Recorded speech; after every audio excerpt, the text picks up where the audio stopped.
So I'm particularly interested in what's going on with cancer patients right now. And this one's kind of personal for me. I am a stage 4 cancer survivor. I survived cancer in 2001. And full disclosure, CTCA actually gave me some naturopathic counseling that really helped me recover from pretty extreme chemotherapy treatments that saved my life. And I'm looking at COVID-19 and the real threat that it represents to all Americans, but specifically cancer patients. But compared to what's happening with COVID, we need to keep in mind that cancer itself is the #2 killer in the world. Can you give us a sense for some of those numbers? So to give you some perspective, cancer is the second leading cause of death in the world. Approximately 10 million people, unfortunately, will lose their battle to cancer every single year.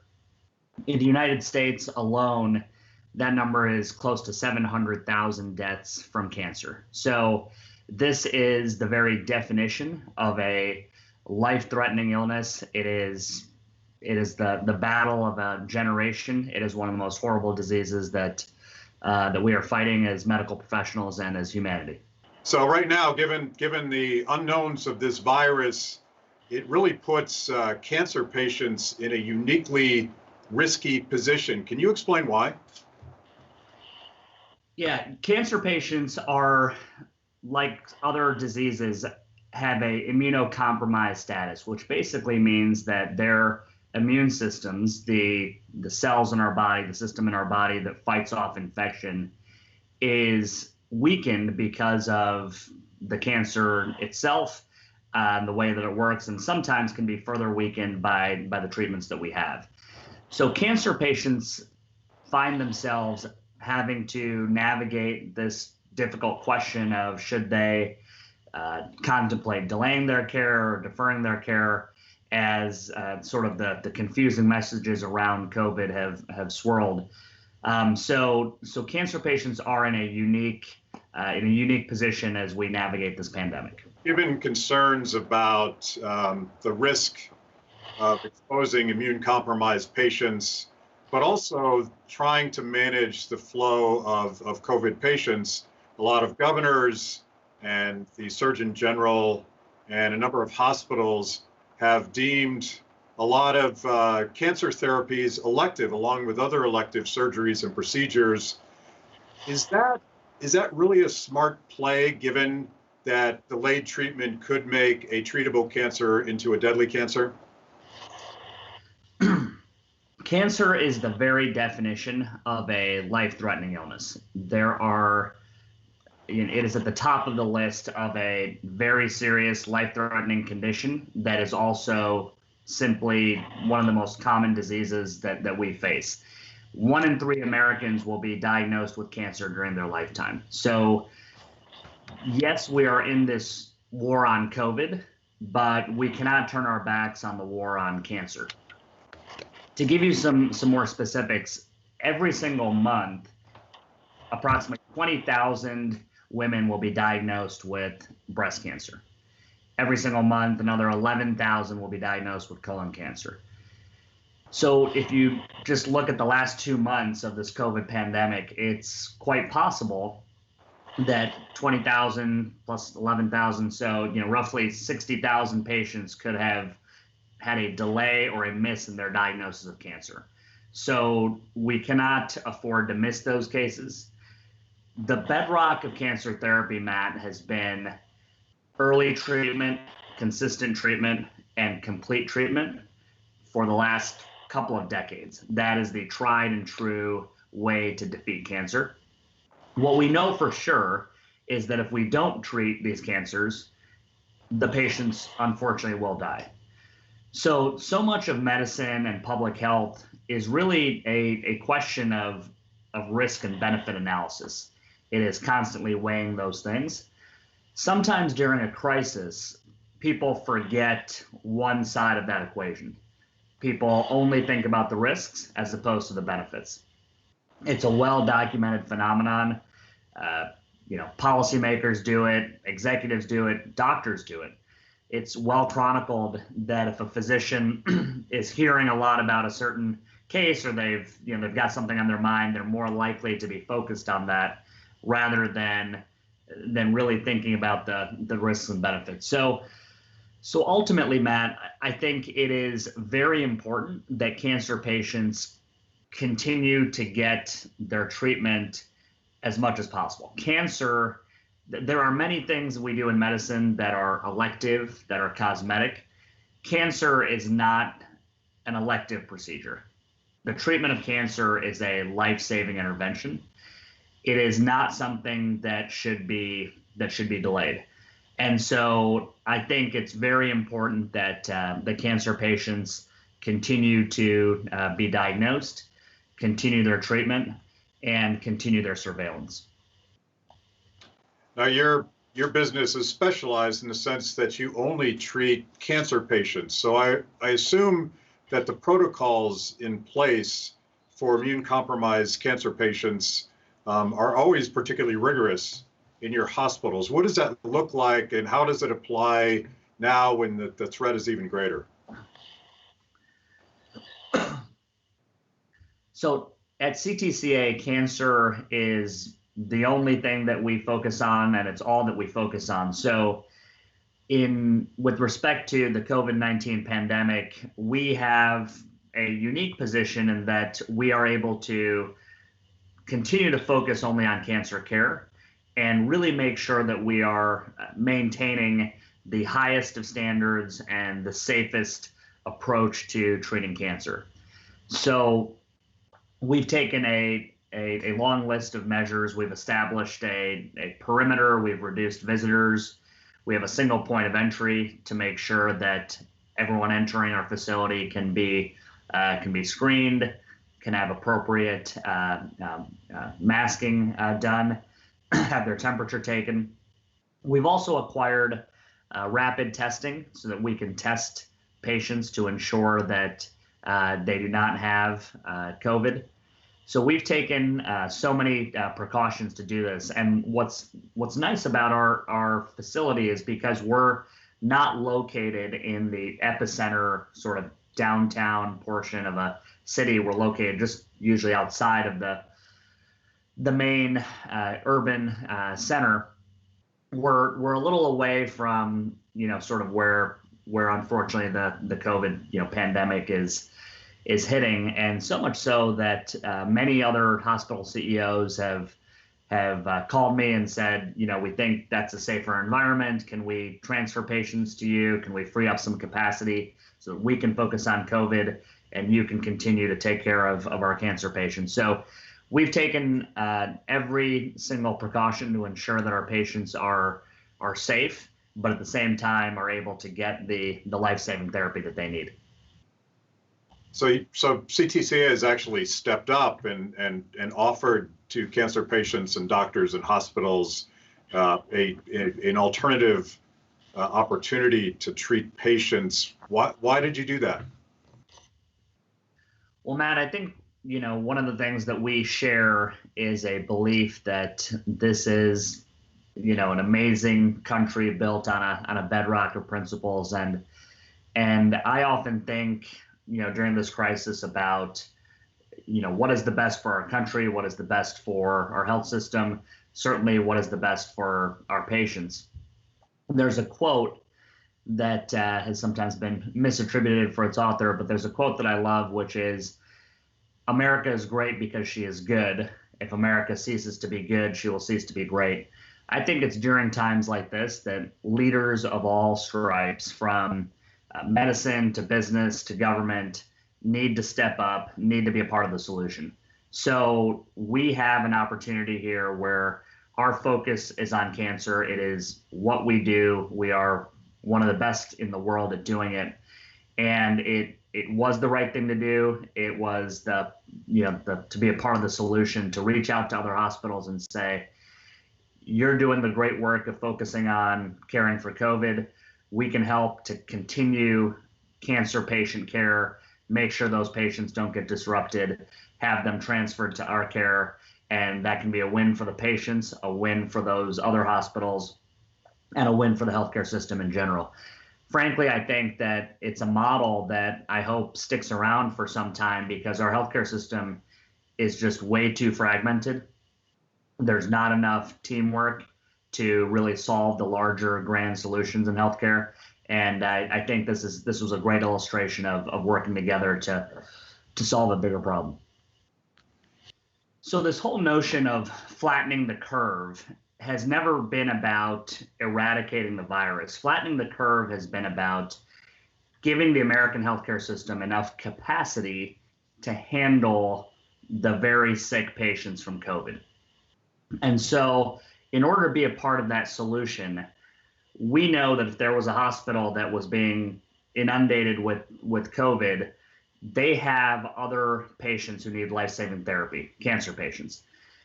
And we could be a part of the solution by helping them free up their capacity by taking on the care of their cancer patients. That would free up more of their space so they can take care of the COVID patients.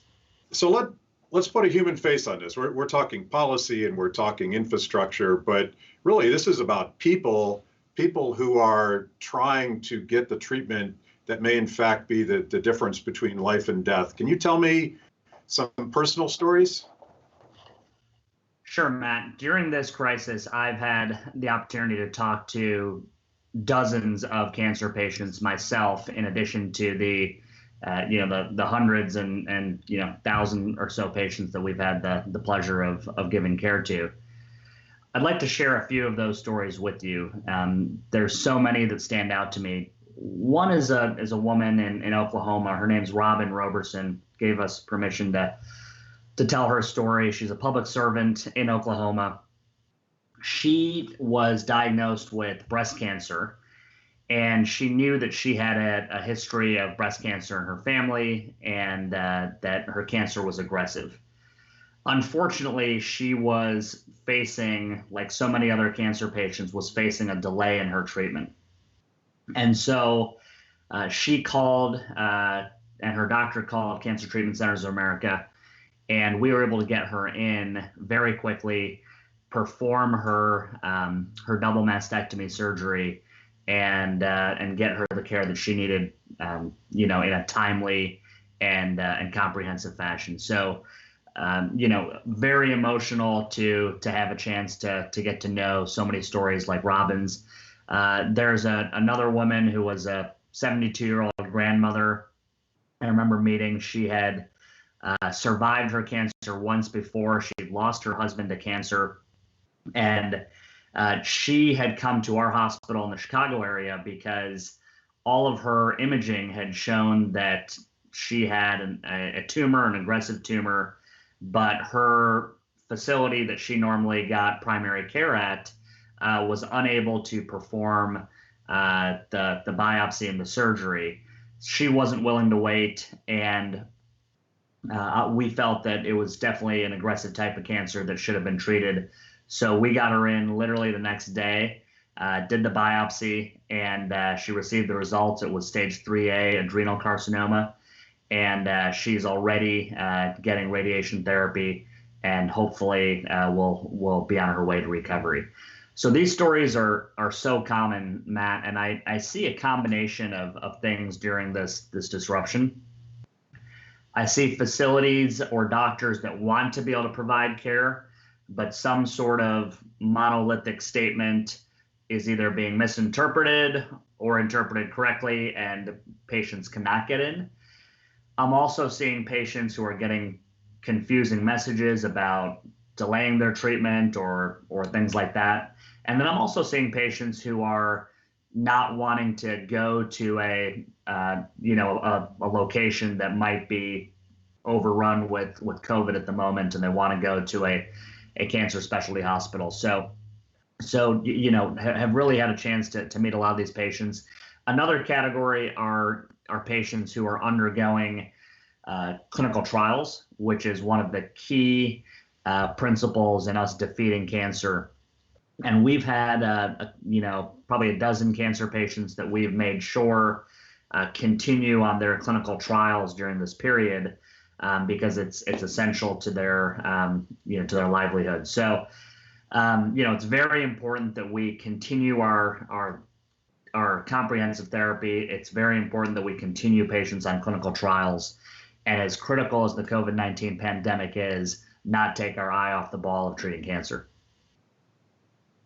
Those are wonderful stories, and I imagine that those stories are going to continue to fulfill themselves in ways that I hope people start appreciating the really tough trade-offs when we make certain decisions, particularly from the top down. And that's sort of where I want to go with my next question. I've been reading lots of stories about entrepreneurs and community leaders and volunteers wanting to step up and fill gaps and solve problems during the COVID-19 crisis, only to run into regulatory barriers and rules and red tape. Are you experiencing that in your business as well? We are. Before I get to that, I just, the question you gave me just kind of made me very passionate and emotional. I just wanted, there's two other stories that. Well, let's start that over. Yeah. Let's just keep going with the stories. Yeah, let's do that. There's a woman who is halfway into her battle with cancer, halfway into her treatment, and she was going to another facility, frankly doing pretty well, and that facility had told her again, we're treating you early, we're treating you consistently, and we're going to treat you comprehensively. And she was going in to get her IV chemotherapy, and the doctor told her that even though he felt that she should be continuing to get her IV chemotherapy, that the facility, some rule at the facility was not allowing her to get that done. And essentially that there was nothing he can do about it. As you can imagine, she was emotional. She was livid. She was sad. So, we were talking on the phone and we got her in for care, but it's stories like that again, there's not a one size fits all solution. In healthcare, when you have so many other life-threatening illnesses, you can't just all of a sudden shut down cancer care or cardiac care or stroke care. I talked to a gentleman who is a friend of a executive that she connected me with, and he was about 5 weeks into his diagnosis, had the first round of treatment, was supposed to go in and get the second round of his therapy, and they said they couldn't take him. When could he get in? They weren't sure. Likely, a month from now. And I talked to this guy, and he shared his professional story. Tough guy, and he broke down crying, saying, this is the most scared he's ever been, having to deal with this horrible disease of cancer, getting these confusing messages, and then having been told 2 weeks early that he needs to get his therapy and get it fast, and all of a sudden now that he should wait. And again, these stories, they make me very passionate and compassionate, because we have to constantly be about the patient. And too often in this in our healthcare system, and certainly during this time, we don't always put the patient first as a healthcare system. So that's the principle that we've deployed here at Cancer Treatment Centers of America, is always do what's right for the patient, and look at each patient individually in their care. As a survivor, as someone that has sort of a personal mission, as we all do, to make sure that every cancer patient gets the care that they need, this idea that for reasons outside of your control, you would simply be denied one day, and you can't pin that decision on any specific thing. Those are horrifying stories, but I love the fact that you've come up with solutions, and I think it's got to be personal. It's got to be about individuals. It can't just be data on a spreadsheet. That's right. It can't just be data on a spreadsheet. It can't be a one size fits all. It can't be a big on button, or an on switch or an off switch. It really is, so many the great doctors always think about the risks and benefits. There's times when you don't do procedures. I've had patients in the past who say, Pat, I really want to get this surgery, for something non-cancer related. Say, well, you really ought to think about that. There's risks of infection, there's risks of bleeding and things like that. But on the other hand, COVID is an incredibly serious public health issue. It presents a risk to all of us. But again, cancer is one of the riskiest diseases in the world. It is with certainty going to, kill patients who have it at some point in the future. And the idea that patients with heart disease, patients with cancer, patients with these other major leading causes of death would be disrupted is tragic. I think it's unfortunate that in some cases this debate has begun to take the form of lives versus economy.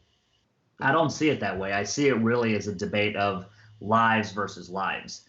And only then can we really arrive at the right solutions, both at the macro level and the micro level, if we think about it as lives versus lives. So, I think that's just a really important thing for us to remember.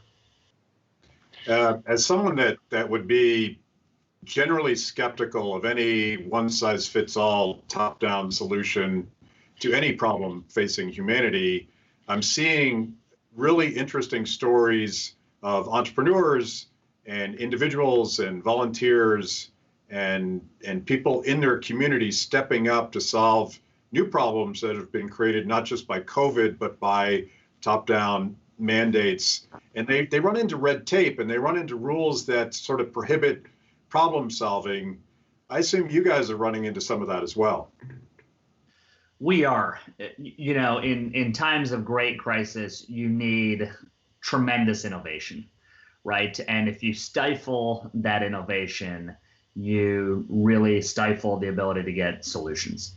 So, to give you a few examples that we've seen,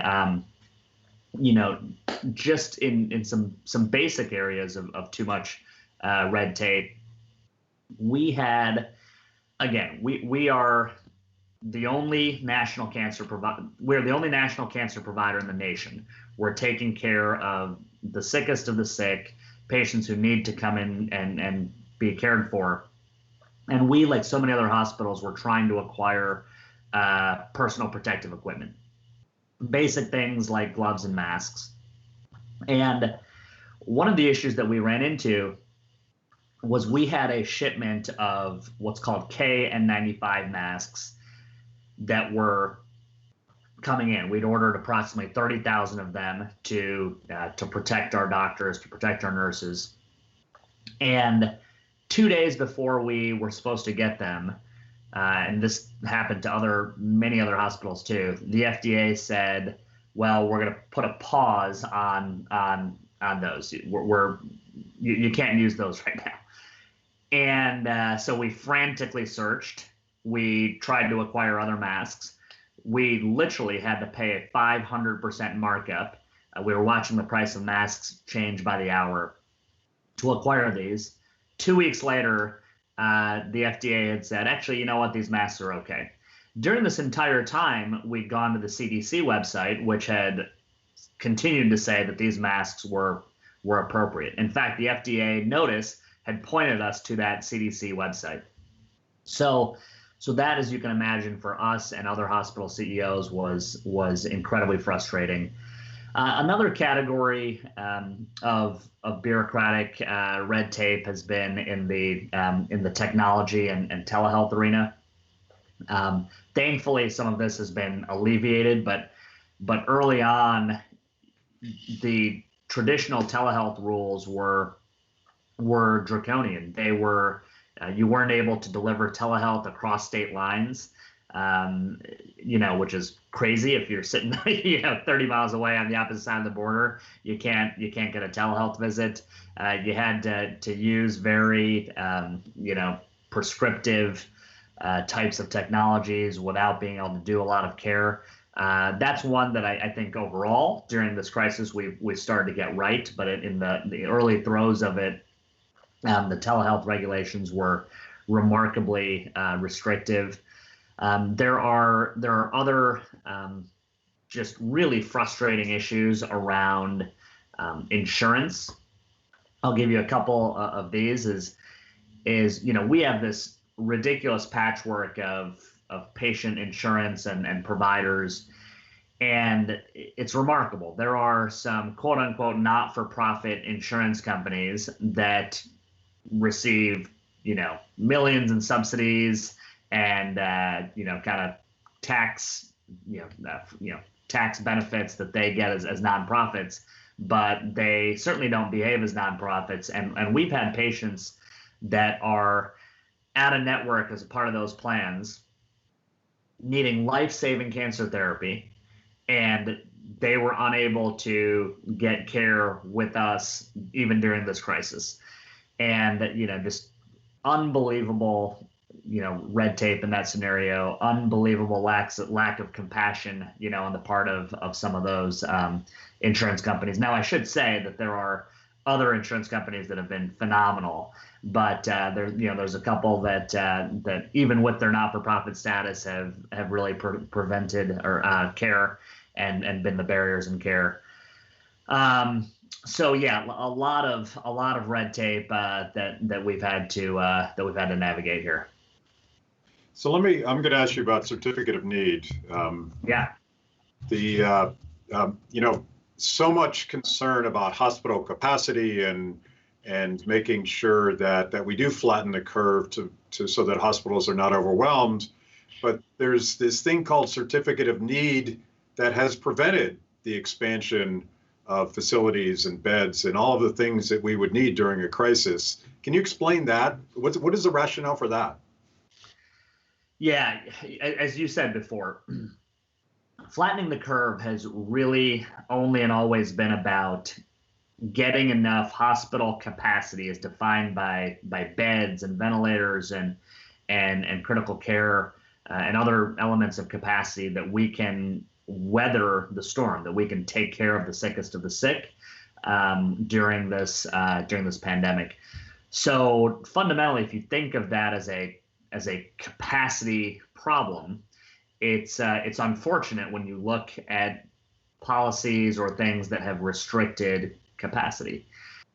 And so certificate of need policies are policies usually at a state level that essentially ask that a provider demonstrate a need for that capacity. Now, that obviously is a very tricky thing to do because the nature of some of these one-size-fits-all policies or sort of top-down solutions is they're trying to capture a solution at a single point in time. So even if you're right at that particular point in time, as life changes, which it always does, you could be wrong with that policy a week later, a month later, a year later. So even if it was true that you don't need a certain type of capacity in the year 2017, well, how do you know you won't need it in the year 2020, right? And so some of these programs or policies are, I think they're well-intentioned, but they're not well thought out, and particularly the unintended consequences, many of which we're seeing now, are hugely relevant here. So to give you another example, for a healthcare system that spends $3.5 trillion a year in the United States, for us to not be able to have protective equipment for our doctors and nurses, to not be able to have enough capacity to care for citizens in the greatest country on the planet is tragic and is indicative of many of the kind of perverse incentives in healthcare, the lack of transparency, just the some of the red tape that we talked about earlier. Okay, Pat, I really appreciate you taking time with me, and I know this is a particularly stressful time, and you guys got a lot going on, but thanks for stepping up. Thank you again. I appreciate you taking the time. I'm really it's a pleasure to talk to you personally, given your own battle with cancer. cancer, and despite your and in all these areas, you get it. I can tell by your questions. It's something that's very, very passionate to me, is that we forget at the end of the day that there is a human being, that these are not just statistics. This is a mother, a father, a son, a daughter that is dealing with one of the scariest, one of the most horrible diseases that humankind has ever known. And so thank you for what you're doing here and getting the message out. And I hope you're well.